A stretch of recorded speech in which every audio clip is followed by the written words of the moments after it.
دوباره سلاوتان لێبێ سەبارەت بەم پێشانگایە ئەتوانم نای بنێم هونەرمەند و دادوەر ناز میرزا لەگەڵمانە. نازەخان سڵاو لێبێ. سپاس کە ئامادەبووی لەگەڵمانە. سپاس بۆ ئێوەش زۆر سپاس دەکەم. دوو پیشەی زۆر جیاواز، دادوەری و شێوەکاری، چۆنێکی گرتەوە؟ لەوانەیە دەرەنجام باگراوندێکە بێکە من خۆم لە هەر ئارزوویکی مناڵیم هەبووە لەگەڵ هوەرە حەزم کردو دایمەن بە دیزین بە ڕنگ بە دوورمان بە باخچە بە زۆر شت لەوانە ئەمە هەر باگراوند دێبۆتیامە بەڵام کە هاتوومەتە پیشەی دادوەریەوانەیە هەممان شێوە کەسێکی سەرکەوتوو بووم لە پیشەکەمە لە خۆشەویستی کەسێکی نزیکم کە پورم بۆ چوومەتە بواری دادوەریەوە بەڵام ئەوە هیچ کات ئارزوەکانی نەکوشتم لە بواری هوەریە مەسەلەن کاتومەتەوە ماڵێ هەر بەردەوام لەسەر شتی هوەری خۆم بەردەوام بووم و حەزەکانی خۆمم تیا بینیوە ئەتوانم بڵێم زۆر هۆکار هەبووە لە شێوەکانما کە باگراوندی دادوەریەکەم لەگەڵیا کۆ بێتەوانێ ئەوەش بەوەی کە زۆری تابلۆکان دەرگایە و قوفڵە و کلیلە یاخو نازەخان سەرنجی تابلۆکانمە یان قفل و دەرگاکان شکاون یان داخراون. من ئەوە کە باسی لێکم دەرگاکان من ماوەیەکی زۆر یعنی هاتوچۆی دەرگاکانی بەندی خانەمە کرد هەستێکم تیا دروست بوو بۆی کە مرۆڤ خۆی کێت دنیاوە مرۆڤ تاوانبار نییە بەڵام هۆکاری ئەو ژیانی کێتیایژی زۆر جار ئەیبا بەرە و تاوانەکان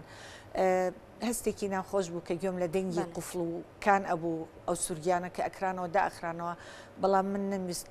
تابلۆکان تاقەیەکی ناخۆشە باتێ بۆیە هاتم هەمان قوفڵەکان و کلیلەکانم دووبارە کردەوە بەس بە شێوازی دەرگا کۆنەکان لە دەرگا کۆنەکانە بەس ئەگەر زۆر سەرنجی تابلۆکان بێ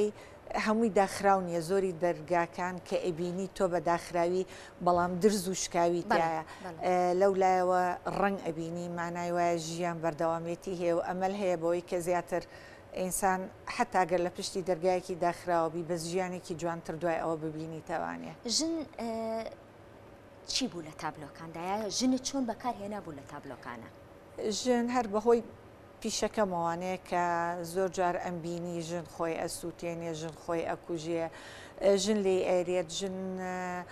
زۆر شتی بەرامبەر ئەکرێ مەسەلەن ئەبسترێتەوە دەرەوە نەبینێ چاوی ئەبستن ڕووناکایی دنیا نەبینێ یەکێک لە تابلۆکانم زۆر بەڕاستی باز لەواکە کە ژن ئەتوانێت بەوانش بە هەموویەوە ئەتوانێت ڕووناکایی بخاتە ژیانەوانی و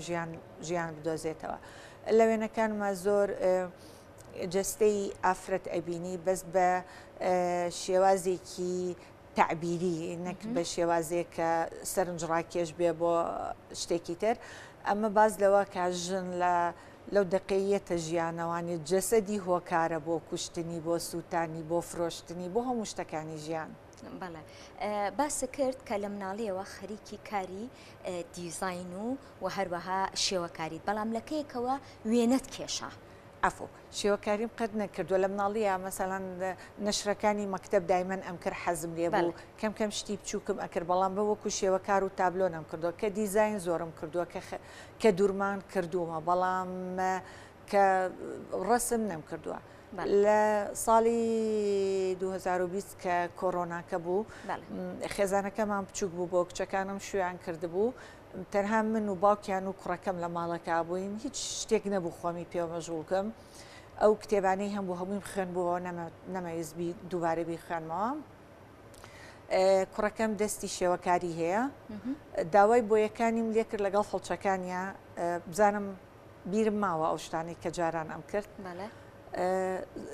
سیر بوو زۆر بەلامەوە کەنەما فڵچەکان بیر مەکەن بۆیەکان بیر مەکەن داوام لێکن بێکەوە شتێ بکەین ئەو بوو دەستم کرد بە وێنە کێشان بەرنمەیە کرا لە بەرنمەکە هاوڕە و برادەرەکان و ماڵەوەم زۆر تەژیعیان کردم کە شتێکی جوانم کردو بەردەوام بم بەردەوامێتمە بە ڕسمەکان لە کاتێکە من هیچ خوێندنگەیەکی هوەری نازانم ئەمە تایبەتمەندە بەچی بەس ئەو دقەی کە فڵچەکە ئەگرم و خامەکە لە بەردەمایە هەستم چیم پێڵێ ئەوە ڕسمەکەم زۆر جار ئەو ڕسمە هەنێ لە ڕسمەکانم هەروەکو لە گەلەریەکە بینیت ڕسمی واقعین کەسایەتیەکانی مەسەن یەکێکیان کەسایەتیەکە خینی دیکانی ساردەیەکێکیان مناڵێکە لە هەڵشۆ هەنێ لە پۆرتریتەکان مناڵی مناڵەکان من کە دروستم کردوون یەکێکیان خۆمم یەکێکیان هاوڕەیەکمە ئەوانم دروست کردوانێ مەسەن هەنێکیان ئەیان و تۆ مەسەلەن تەجریدیشە هەیە و واقعیەتیشە هەیە من هیچ لەو قوتابخانانە نازانم هیچ شتێکیش لە ڕەنگەکان نازانم لەوە زیاتر کە ئەو دقەی ڕسمەکەم نازانم چۆنم دەست پێ کرد کە تەواویژە من خۆم لە خۆمە پرسم ئەوە من کردم یعنی لەبەرەوەی زیاتر هەستەکان بەرەو تابلۆکانمە بن وەک لە خۆم جگە لە تابلۆ پێم وابێ لە بواری فۆتۆگرافیشا شارەزاییەکی باشە هەیە ئەگەر کرێ باسێکمان بۆ بکەیت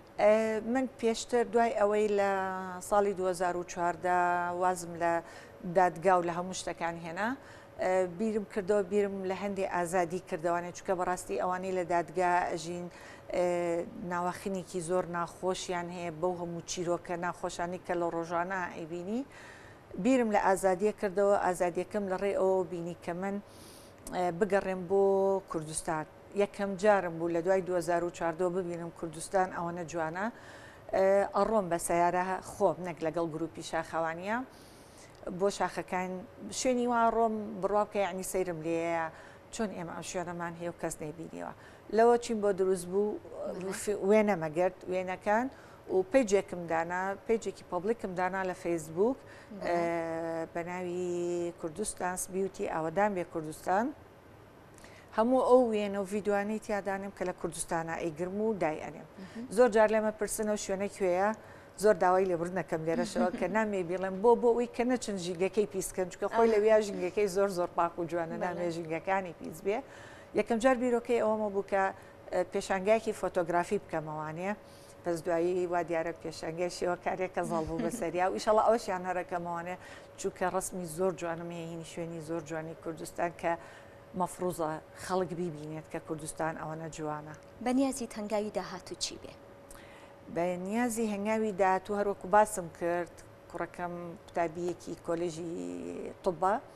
بەس دەستی شێوەکاری زۆرە حەزەکەم بێکەوە ئەمجارە پێشانگایکی تایبەت بە هەردووکمان بکرێتەوەوانێ و هەنێ لە تابلۆکان نیوەی ئەو کردبێتی و نیوەی من تەواویکەم واتە بە هاوبەشی پێشانگا هاوبەشی پێشانگاکە بکەین سەرکەوتوو بن سپاس بۆ ئامادە زۆر ئەرکێشە سەرچاو خۆش